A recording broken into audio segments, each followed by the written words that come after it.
We're going to continue our discussion on the upper extremity by moving next to the sits muscles, or the muscles of the rotator cuff. We're not going to talk about the special test, which you learned in anatomy in your MSK course, but instead we're going to talk about the function of the muscles and how we can relate this back to the treatment style and keep everything osteopathic focused.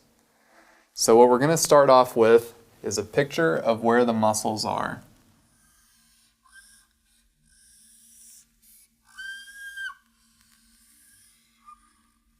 So this is going to represent our scapula, and this is going to represent the humerus. I draw these to point out two important locations where the next three muscles are going to originate and insert. So the next three muscles all originate on the medial border of the scapula.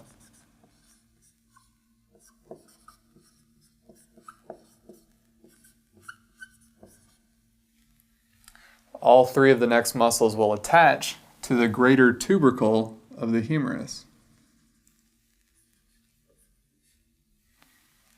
So we're going to go ahead and fill in our picture with the muscles, and the first muscle that we're going to start with, the supraspinatus.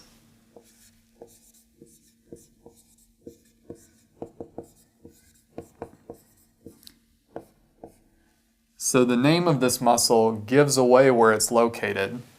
Supra, above, spinatus, spine of the scapula. So if we're going to draw it in, we're going to put it right here.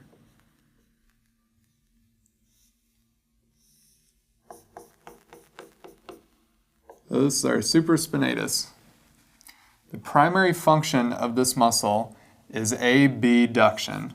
Abduction.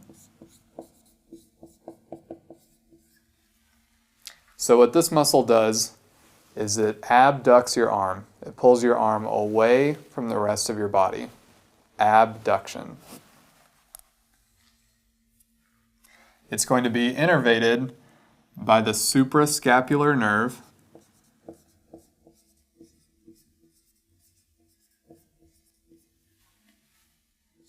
and the nerve roots are going to be C5 and C6. The next muscle that we're going to talk about is the infraspinatus.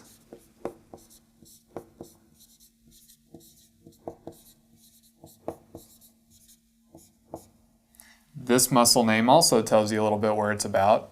Infra below, spinatus, spine. So below the spine of the scapula. So we're going to put it right here.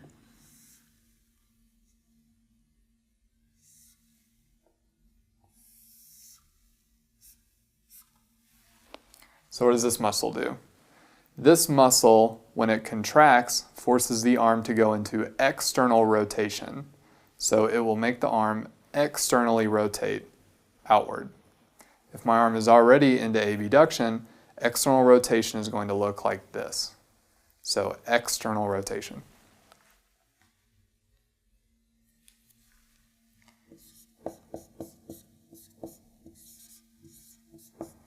So lucky for us, the nerve is easy to remember. It's the same nerve, and it's also the same nerve roots. Super easy. The next muscle is teres minor.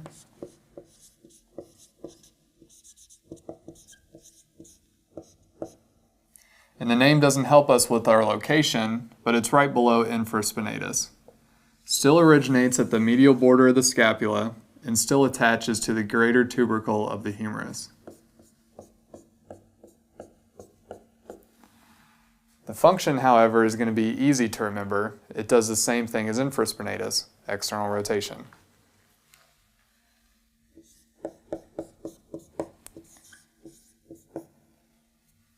The innervation is going to be a little bit different. It's going to be the axillary nerve.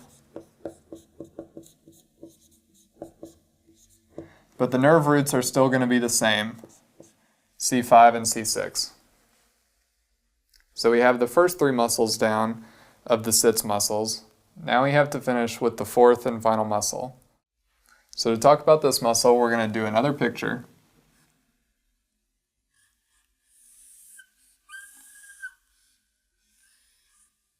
Except this time, it's going to be from the anterior portion of the scapula. Previous picture is the posterior side. This picture is the anterior side. This muscle is going to attach to a different location. It's going to be the lesser tubercle of the humerus. And it's going to originate in the subscapular fossa.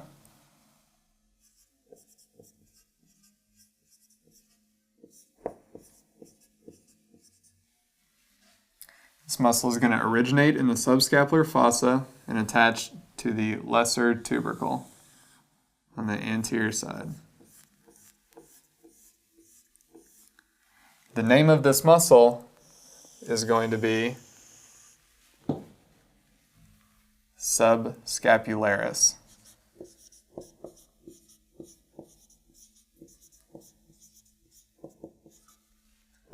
So what does this muscle do? Well, we already have abduction. The next two muscles did external rotation. Subscapularis does internal rotation. So if my arm is already out, internal rotation. If my arm is flexed, this is internal rotation. So internal rotation.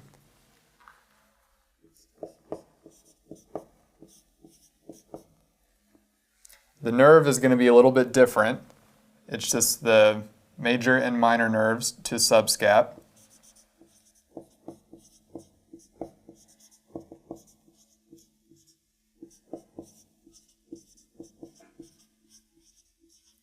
And the nerve roots are going to be the same, except we add in an extra C7.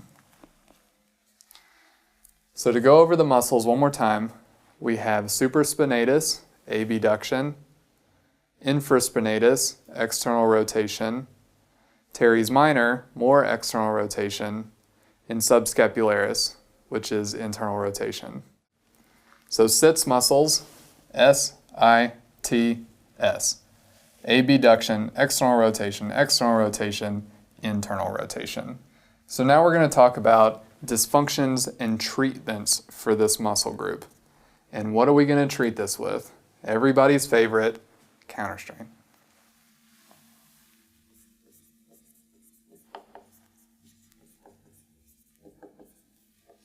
Now at this point in the video series, you should have a pretty good idea of what I'm going to be saying next. Counterstrain is an indirect technique. Put the muscle where it wants to go. Bring the origin and attachment closer together. Bring the origin and attachment closer together is just doing what the muscle typically does. So what position do you think that I'm going to put these muscles into to treat it with counterstrain? We already wrote them up all on the board. So this will be pretty quick. So for supraspinatus,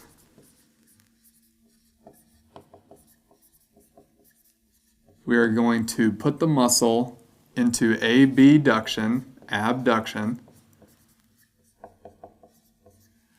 and if we put them there and we're going through the treatment position and the patient still says that the pain is not below a 3 out of 10 like we want, we can modify it slightly. And the way that we're going to modify it is by adding external rotation and flexion. Just remember that the primary motion is going to be abduction. The next one is infraspinatus.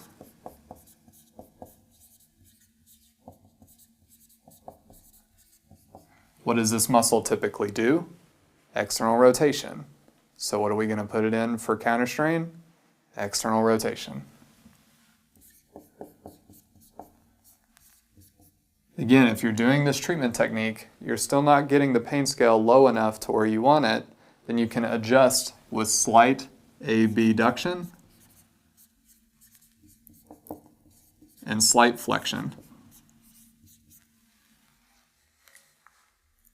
The next muscle is going to be teres minor. And since it does the exact same motion as infraspinatus, you know it's going to be the exact same treatment position. Infraspinatus.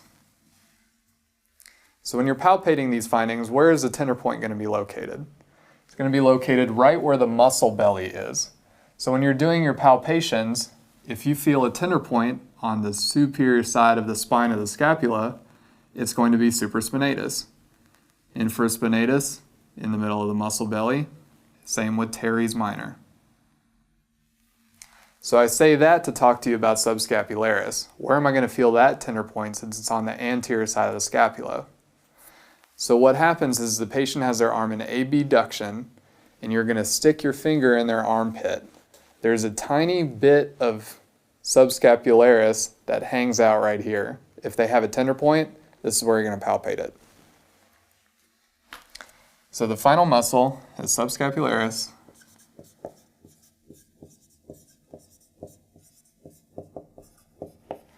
Counterstrain position, just like all of the other ones, do what it likes to do.